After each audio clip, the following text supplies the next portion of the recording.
स्वाध्याय इयत्ता 7वी विषय विज्ञान पाठ 3 नैसर्गिक संसाधनांचे गुणधर्म। प्रश्न पहिला, रिकाम्या जागी कंसातील योग्य शब्द लिहा। कंसातील शब्द तापमान, आकारमान, वस्तुमान, घनता, आर्द्रता, आम्लधर्मी, वजन, उदासीन, आकार। हवेची बाष्प धरून ठेवण्याची क्षमता हवेच्या आर्द्रतेप्रमाणे ठरते। पाण्याला स्वतःचा आकार नाही, परंतु निश्चित घनता व वस्तुमान आहेत।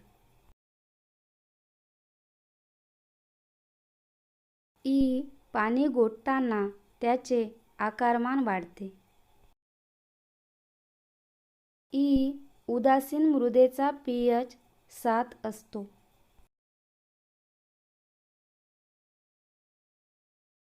प्रश्न दुसरा, असे का म्हणतात? हवा हे वेगवेगळ्या वायूंचे एकजिन्सी मिश्रण आहे। हवेत अनेक प्रकारचे वायू व इतर घटक आहेत। हे सर्व मिश्रणाच्या स्वरूपात एकत्र असतात। त्यांच्या एकट्याच्या अस्तित्वाची जाणीव होत नाही, म्हणून हवा हे वेगवेगळ्या वायूंचे एकजिन्सी मिश्रण आहे। पाण्याला वैश्विक द्रावक म्हटले जाते। पाण्यात अनेक प्रकारचे पदार्थ विरघळतात, म्हणून पाण्याला वैश्विक द्रावक म्हटले जाते।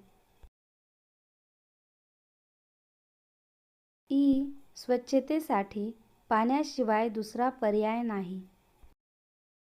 पाण्यात अनेक पदार्थ विरघळू शकतात। अंघोळ करणे, कपडे व भांडी धुणे अशा कामांकरिता पाण्याचा स्वच्छक म्हणून उपयोग करणे सोपे जाते। पाण्यासारखा दुसरा स्वस्त, सहज आणि सोपा पर्याय नाही, म्हणून स्वच्छतेसाठी पाण्याशिवाय दुसरा पर्याय नाही। प्रश्न तिसरा, काय होईल ते सांगा। हवेतील बाष्पाचे प्रमाण वाढले। हवेतील बाष्पाचे प्रमाण वाढले की वातावरणातील आर्द्रता वाढते व हवा दमट होते।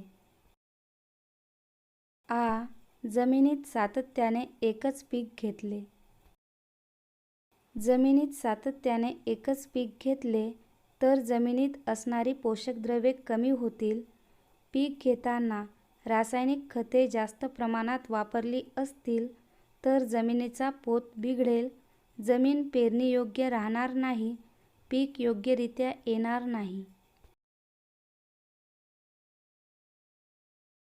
प्रश्न चौथा, सांगा मी कोणाशी जोडी लावू? अ गट, ब गट। अ गटामध्ये 1 हवा, 2 पाणी, 3 मृदा। ब गटामध्ये उत्सर्जन क्रिया, प्रकाशाचे विकिरण, आकार्यता। जोड्या पाहू। हवा, प्रकाशाचे विकिरण, पाणी, उत्सर्जन क्रिया, मृदा, आकार्यता। प्रश्न 5वा, खालील विधाने चूक की बरोबर ते सांगा। रेताड मृदेची जलधारण क्षमता कमी असते। बरोबर। ज्या पदार्थात द्रव्य विरघळते त्याला द्रावक म्हणतात। बरोबर। हवेमुळे पडणाऱ्या दाबाला वातावरणीय दाब म्हणतात। बरोबर। प्रश्न 6वा, खालील चित्रांविषयी स्पष्टीकरण तुमच्या शब्दात लिहा। दोन्ही चित्र लक्षपूर्वक पहा।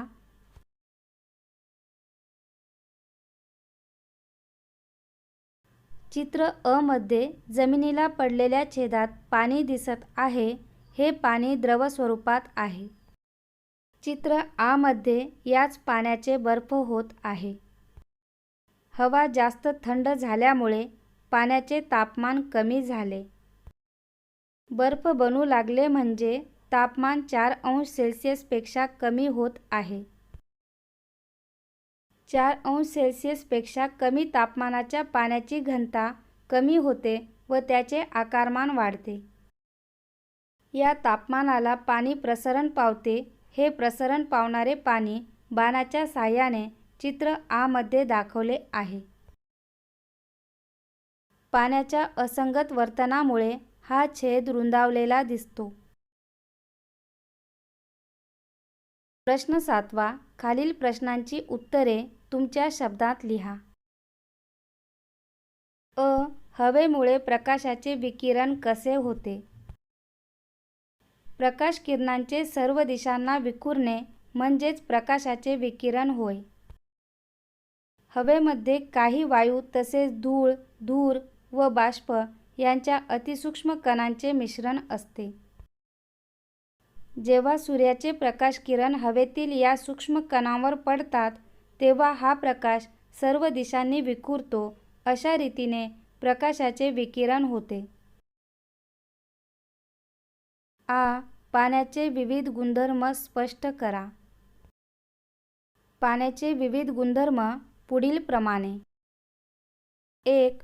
प्रवाहिता. पाण्याला प्रवाहिता असल्यामुळे ते जलवाहतुकीसाठी उपयोगी ठरते. जनित्राच्या साहाय्याने वीज निर्मिती करताना उंचावरून खाली पडणाऱ्या पाण्याच्या प्रवाहाचा वापर केला जातो. 2. उत्तम शीतक. तापलेल्या गाड्यांच्या रेडिएटर्सचे तापमान नियंत्रित करण्यासाठी पाणी वापरले जाते. 3. वैश्विक द्रावक. पाण्यात अनेक पदार्थ विरघळतात म्हणून त्याला वैश्विक द्रावक असे म्हणतात. द्रावक म्हणून पाण्याचा अनेक ठिकाणी उपयोग होतो. उदाहरणार्थ कारखाने, प्रयोगशाळा, अन्नपदार्थ शिजवताना इत्यादी. 4. स्वच्छक. आपल्या जीवनातील रोजची नैमित्तिक कामे पाण्याच्याच मदतीने होतात.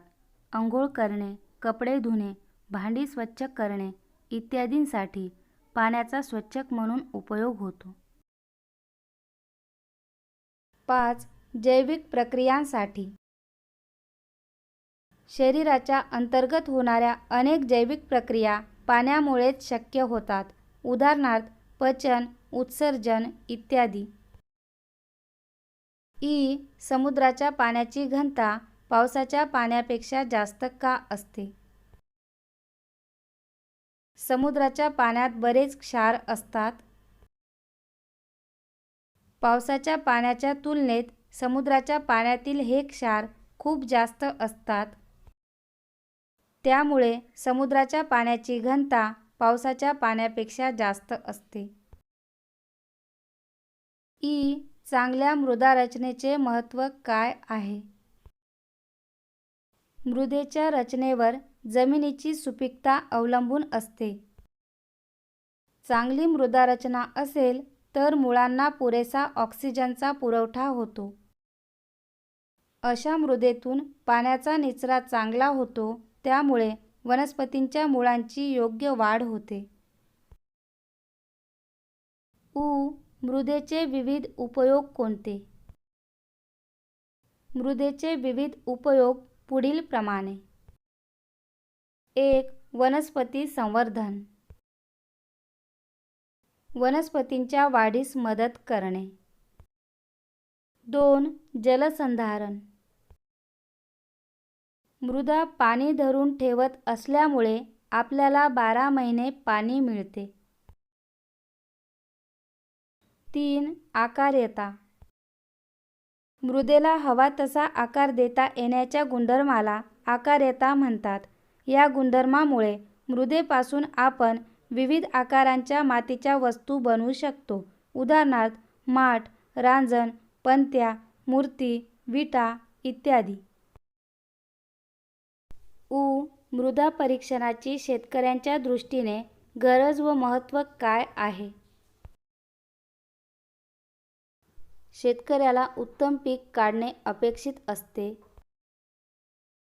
मृदेचे परीक्षण केल्याने शेतकऱ्याला त्याच्या शेतजमिनीतील विविध घटकांचे प्रमाण लक्षात येते.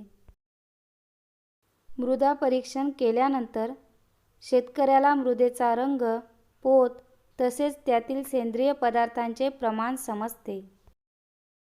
मृदेमध्ये कोणत्या घटकांची कमतरता आहे व ती दूर कशी करावी याचे उपाय कोणते हे मृदा परीक्षणातून समजते. मातीचा सामू आणि विद्युत वाहकता या दोन परीक्षणाचा शेतकऱ्याला खूप फायदा होतो.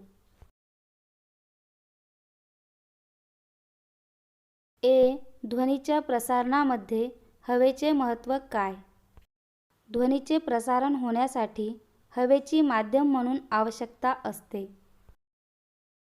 कानावर पडणारे सर्व आवाज भोवतालच्या हवेमुळेच आपण ऐकू शकतो. हवेच्या माध्यमातूनच ते आपल्यापर्यंत येऊन पोहोचतात. हवेचे माध्यम नसेल तर आपण ऐकूच शकणार नाही. म्हणूनच हवा ध्वनीच्या प्रसारणासाठी महत्त्वाची आहे.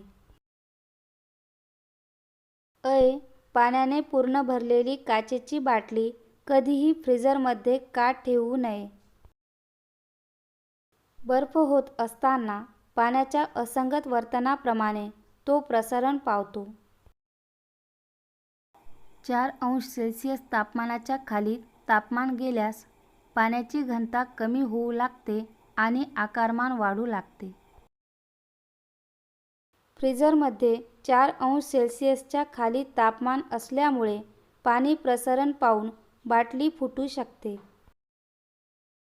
काचेची बाटली असल्याने फुटक्या काचांनी इजा होईल, म्हणून पाण्याने पूर्ण भरलेली काचेची बाटली कधीही फ्रीजरमध्ये ठेवू नये. हे देखील महत्त्वाचे आहे. पृष्ठ क्रमांक 16. हवेमध्ये कोणकोणते वायू असतात? हवेला एकजिन्सी मिश्रण का म्हणतात?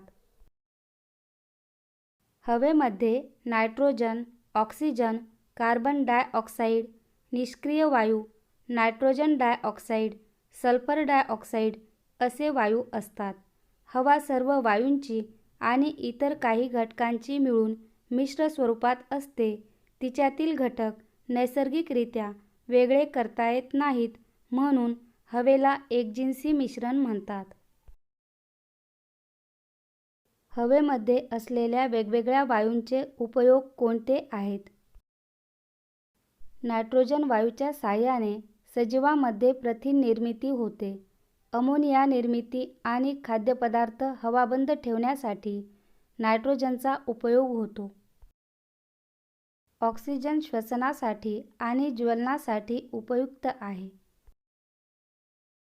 कार्बन डायऑक्साईड अग्निशामक नळकांड्यात वापरतात. याच वायूमुळे वनस्पतीत प्रकाश संश्लेषणाद्वारे अन्न निर्मिती होते. पृष्ठ क्रमांक 17. चंद्रावर वातावरणाचा दाब असेल का? चंद्रावर वातावरणाचा दाब अगदी नगण्य असेल. हवेचे तापमान वाढले की त्याचा हवेच्या दाबावर काय परिणाम होतो? कोणतीही हवा एखाद्या बंदिस्त जागेत असेल तर तापमान वाढल्यावर त्यावरील दाब देखील वाढेल. वाढलेल्या तापमानामुळे या हवेतील निरनिराळे घटक रेणू जोराने कंप पावतील व त्यामुळे हवेचा दाब वाढेल. मात्र हवा बंदिस्त नसेल तर जसजसे हवेचे तापमान वाढेल तसतशी हवा वातावरणाच्या वरच्या थराला सरकेल, त्यामुळे हवेचा दाब कमी होईल. पृष्ठ क्रमांक 18. उन्हाळ्यात ओले कपडे चटकन वाळतात, पण पावसाळ्यात मात्र ते लवकर वाळत नाहीत, असे का घडते? उन्हाळ्यात तापमान जास्त असते तर हवेची आर्द्रता कमी असते. कोरड्या हवेमुळे कपडे लवकर वाळतात. पावसाळ्यात हवेची आर्द्रता जास्त असते. हवेत आधीच जास्त प्रमाणात बाष्प असते, त्यामुळे ओल्या कपड्यातले बाष्प बाष्पीभवन होऊन लवकर जात नाही. म्हणून उन्हाळ्यात ओले कपडे चटकन वाळतात, पण पावसाळ्यात मात्र ते लवकर वाळत नाहीत. पृष्ठ क्रमांक 19. आपल्या अवतीभोवतीची सर्व हवा जर काढून टाकली तर काय होईल? आपल्या अवतीभोवतीची सर्व हवा जर काढून टाकली तर सजीव हवे वाचून जगू शकणार नाहीत. श्वसन, ज्वलन इत्यादी प्रक्रिया बंद पडतील. ध्वनिप्रसारण, आर्द्रता, उष्णता अशा बाबी घडणार नाहीत. पृथ्वीवर ऋतू निर्माण होणार नाहीत आणि पाऊसही पडणार नाही. त्यामुळे पाणी नाहीसे होईल. हवेशिवाय सर्व जीवनच नष्ट होईल. अवकाशात आवाज ऐकू येईल का? सर्व प्रकारचे आवाज भोवतालच्या हवेमुळेच आपण ऐकू शकतो. हवा हे ध्वनी प्रसारणाचे माध्यम आहे. अवकाशात हवेचे माध्यम नसल्याने अवकाशात आवाज ऐकू येणार नाही. पाणी कोणकोणत्या अवस्थांमध्ये आढळते? पाणी स्थायू, द्रव, वायू या तीनही अवस्थांत आढळते. बर्फ ही स्थायू अवस्था, पाणी ही द्रव अवस्था आणि वाफ ही वायू अवस्था आहे. पृष्ठ क्रमांक 21. अतिथंड प्रदेशात नदी, तलाव गोठल्यावरही जलचर जिवंत का राहू शकतात? पाण्याच्या असंगत वर्तनामुळे नदी, तलाव वगैरे केवळ वरच्या थरातच गोठतात. अतिथंड प्रदेशात तापमान खूप कमी असते, ते शून्याच्या खाली देखील जाते. अशा वेळी जलाशयाच्या वरच्या थरातले पाणी थंड होत जाते. पाण्याच्या पृष्ठभागाचे तापमान जेव्हा 4°C कमी होते तेव्हा त्याची घनता कमी होते. अशा अवस्थेत पृष्ठभाग गोठतो. मात्र खालच्या थराचे पाणी 4°C तापमानाला द्रवरूपात राहत असल्याने तेथे जलचर सुरक्षित राहतात. मृदा म्हणजे काय? मृदा कशी तयार होते? जिच्यामुळे जमीन बनते अशी माती म्हणजेच मृदा. मृदा निर्मिती अतिशय मंद गतीने चालणारी नैसर्गिक प्रक्रिया आहे. खडकांचे अपक्षय होऊन त्यापासून अपरिपक्व मृदा बनते. माती, वाळू, बारीक खडे आणि कृमी कीटक यांपासून बनलेली अपरिपक्व मृदा हजारो वर्षांनी परिपक्व बनते. मृदेतील विविध घटक कोणते? मातीचे कण, वाळू, दगड, खडक असे मातीचे अजैविक घटक असतात. तसेच सूक्ष्मजीव, जीवाणू, आदिजीव, कवके, शैवाल, मुंग्यांसारखे कीटक, कृमी, गोम, गांडूळ असे मातीचे जैविक घटक असतात. पृष्ठ क्रमांक 23. चिकन मृदेला मशागतीला जड मृदा असे का म्हणतात? चिकन मृदेमध्ये सूक्ष्म कणांचे प्रमाण सर्वात जास्त असते. त्या कणांना स्पर्श केला तर ते हाताला चिकटून बसतात. या मातीत जरुरीपेक्षा जास्त पाणी शोषून राहते. त्यामुळे चिकन मृदेला मशागतीला जड मृदा असे म्हणतात. रेताड मृदेला मशागतीला हलकी मृदा असे का म्हणतात? रेताड मृदेत वाळूचे आणि मोठ्या कणांचे प्रमाण सर्वात अधिक असते. त्यामुळे पाण्याचा येथून जलद निचरा होतो. मातीचे कण पाण्यात विरघळत नाहीत. अशा मातीचे थर वर खाली करणे कठीण जात नाही. त्यामुळे मशागत सहज करता येते. म्हणून रेताड मृदेला मशागतीला हलकी मृदा असे म्हणतात. पोयटा मृदेची जलधारण क्षमता कशी असते? पोयटा मृदा मध्यम आकारांच्या कणांची असते. याची जलधारण क्षमता जास्त असते. म्हणून तिला गाळाची मृदा असेही म्हणतात. पोयटा आणि चिकणमातीच्या मिश्रणात जास्त जलधारण क्षमता असते. पोयटा मृदा जितकी जास्त तितकी जलधारण क्षमता जास्त असते. कोणती मृदा पिकांसाठी योग्य आहे का? चिकण मृदा, थोडी रेताळ मृदा आणि पोयटा मृदा यांचे योग्य मिश्रण शेतीसाठी चांगले ठरते. चिकण मृदा चांगल्या जलधारण क्षमतेची असते. पोयटा मृदेत अन्नद्रव्ये मुबलक प्रमाणात असतात. रेताळ मृदेत मशागत सहज करता येते. या मिश्रणात सेंद्रिय पदार्थ जास्त प्रमाणात मिसळले की तिची सुपीकता अधिक वाढते.